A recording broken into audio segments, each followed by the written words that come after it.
Beatrice couldn't feel anything. She was frozen. Not knowing what else to do to check, she turned her head downwards to inspect her own diaper. "Oh, you're not going to use it yet?" Luna smirked. Suddenly both Beatrice and Luna orbed back into the living room. Pointing the wand to one end of the living room, Beatrice found herself levitated to that corner of the living room. "Potty!" Luna called. And the blue racing car Potty appeared in the opposite corner of the living room. Luna gave the wand a twist and the Potty increased in size. Beatrice didn't want to think at how accommodating it would be for her bottom, but she could guess at what was coming next. "I'm prepared to give my junior witch in training a sporting chance." Luna smiled. "You know that you're about to go. So all you have to do is make it to the Potty and this nightmare will be over for you." "Fail and my tormentors are hungry." Luna laughed. "And don't think you can just take off your diaper. It's being levitated up and on." Luna smirked. Beatrice then found she could move. She was also involuntarily moving her bowels. At first, as she sprinted towards the Potty, she didn't know why she believed that Luna would keep her word, but she had to take that chance. If she behaved like a good captive, she might have a chance to stop Luna.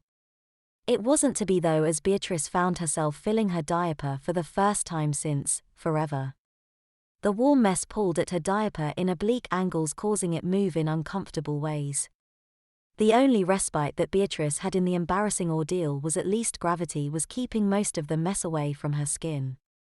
Suddenly Beatrice found herself orbed onto the changing table. The load in her diaper was suddenly pushed in and upwards by the hard contact of the plastic sheet beneath her legs. Beatrice gagged as she felt the mush spread around her most sensitive areas. "Harness!" Luna barked and Beatrice found herself webbed to the changing table by an expanded version of the boy's harness. Although she could move, Beatrice really wanted to try and avoid it because of the way her diaper was sitting. "Pail," Luna commanded. Beatrice found the diaper pail sitting between her legs. "Diaper." Luna spoke again. The soiled diaper around Beatrice's waist disappeared.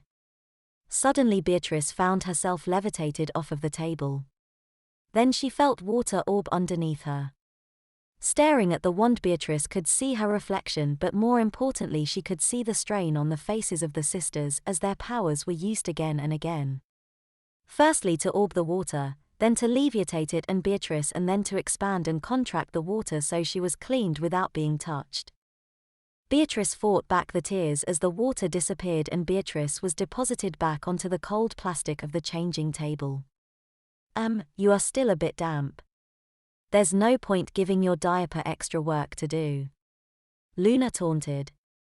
She pointed the wand at Beatrice, who found herself once again frozen to the spot. Motioning with her hands, Luna called forth a tormentor, and although Beatrice couldn't see it, Grogger's face briefly flickered in the crystal beside the sisters. Tormentors were the worst kind of imps in the underworld. Unlike most demons, they fed off negative emotions. Also, unlike most, once they fed, their power was then withdrawn from them and passed into their master. It was the reason that Groggus had become so fat, but with them powering the wand, Luna could use them to draw the power of 3 almost continuously. Tormentors had no fixed form, though their normal was a black shadow-like creature with 2 beady sliver eyes. However, they could react to their surroundings and take on almost any form, save for their eyes, which would always remain a haunting silver. Tormentors were not as mindless as imps, which was one of the reasons they were feared more. They were vicious, scheming and nasty, and these were traits that Luna would only encourage.